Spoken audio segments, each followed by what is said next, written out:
भारत की राजनीति में कुछ ऐसे लोग होते हैं जो खुद चुनाव नहीं लड़ते लेकिन चुनाव जीतने वालों की किस्मत बदल देते हैं। एक ऐसा ही नाम है प्रशांत किशोर, जिसने कभी डॉक्टर बनने का सपना देखा था लेकिन आज वो पॉलिटिकल चाणक्य कहलाते हैं।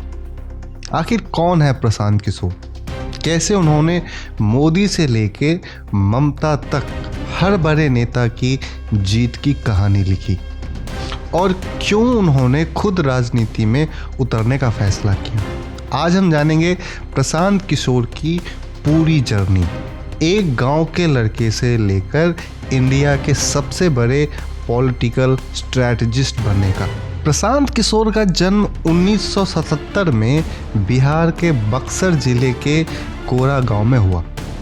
उनके पिता डॉक्टर श्रीकांत पांडे एक सरकारी डॉक्टर थे। घर में शिक्षा का माहौल था लेकिन राजनीति से कोई ताल्लुक नहीं। प्रशांत किशोर बचपन से ही तेज दिमाग और एनालिटिकल सोच रखने वाले थे। स्कूल में टॉपर और समाज के मुद्दों पर हमेशा बहस करने वाले छात्र। उन्होंने इंजीनियरिंग की पढ़ाई की और उसके बाद विदेश चले गए, जहां उन्होंने यूनाइटेड नेशन में पब्लिक हेल्थ एक्सपर्ट के तौर पे काम किया। अफ्रीका के कई देशों में हेल्थ प्रोजेक्ट्स पे काम करते हुए उन्हें समझ आया कि डेटा और ग्राउंड लेवल रिसर्च कैसे पॉलिसी बदल सकते हैं। यहीं से उनके अंदर पॉलिटिकल स्ट्रेटजी की समझ विकसित हुई। उन्होंने देखा कि भारत में राजनीति डेटा पर नहीं बल्कि भावनाओं पर चलती है और यहीं से उन्होंने सोचा अगर इस सिस्टम में एक प्रोफेशनलिज्म लाया जाए तो क्या हो। 2011 में प्रशांत किशोर भारत लौटते हैं। उनका मकसद था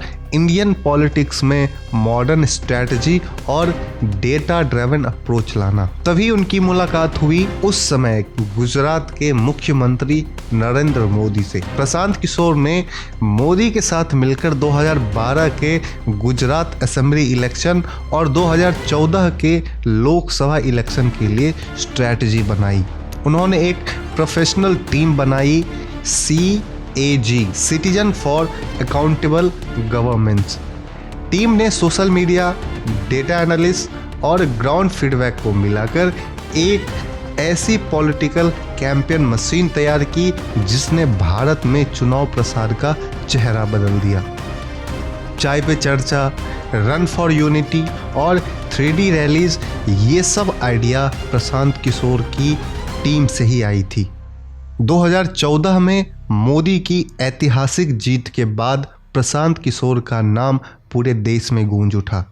लेकिन जीत के बाद मतभेद हुई। प्रशांत किशोर ने बीजेपी से दूरी बना ली और अब वो स्वतंत्र रणनीतिकार के रूप में काम करने लगे। 2015 में बिहार विधानसभा चुनाव में नीतीश कुमार ने प्रशांत किशोर को अपनी टीम में शामिल किया।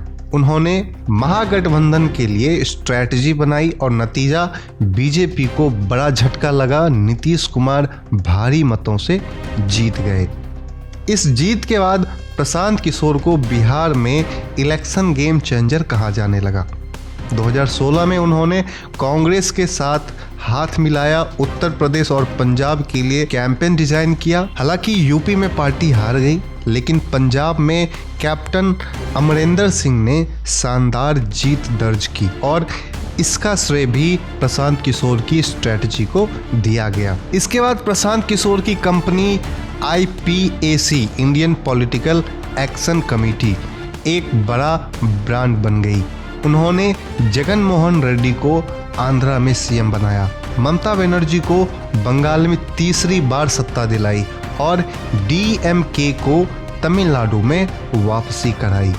हर जगह उनकी रणनीति data plus ground connection plus local emotion equal to सफलता हुई। प्रशांत किशोर केवल एक स्ट्रैटेजिस्ट नहीं बल्कि वो भारतीय राजनीति के नए युग के एक प्रतीक हैं, जहां पार्टी से ज़्यादा मायने रखता है प्लानिंग और कम्युनिकेशन। वो कहते हैं भारत में चुनाव जीतने के लिए जनता को समझना जरूरी है, ना कि केवल वादे करना। 2018 में नीतीश कुमार ने प्रशांत किशोर को JDU का नेशनल वाइस प्रेसिडेंट बनाया। लेकिन कुछ समय बाद उन्होंने ये पद छोड़ दिया क्योंकि वो खुद जन स्वराज यात्रा शुरू करना चाहते थे। 2022 में उन्होंने जन स्वराज यात्रा शुरू की, एक मिशन जिसके तहत वो बिहार के हर गांव तक जा रहे थे ताकि लोगों से सीधे जुड़ सके। उनका सपना था बिहार को एक आदर्श राज्य बनाना जहां राजनीति सेवा का माध्यम बने। प्रशांत किशोर का मानना है कि भारत की राजनीति को युवा सोच और प्रोफेशनल अप्रोच की ज़रूरत है। उनकी कहानी ये सिखाती है कि अगर आप सिस्टम को बदलना चाहते हैं तो बाहर से शिकायत करने के बजाय अंदर जाकर सुधार करना जरूरी है। एक गांव से निकला लड़का यूएन से लेकर प्रधानमंत्री तक हर स्तर पर अपनी पहचान छोड़ गया। प्रशांत किशोर की जर्नी बताती है कि राजनीति केवल नेताओं की नहीं होती बल्कि उन दिमागों की भी होती है जो पर्दे के पीछे काम करते हैं। और शायद आने वाले सालों में प्रशांत किशोर न केवल रणनीति बनाएंगे बल्कि खुद मैदान में उतरकर बदलाव लाएंगे। अगर आपको ये वीडियो पसंद आया हो तो लाइक करें, शेयर करें, कमेंट करें कि आपको ये वीडियो कैसा लगा। क्या आप मेरी बातों से सहमत हैं या नहीं हैं? और कमेंट में ये ज़रूर लिखें कि प्रशांत किशोर के बारे में आपका क्या मानना है। मिलते हैं अगले वीडियो में किसी और नए टॉपिक पे। तब तक के लिए जय हिंद, जय भारत।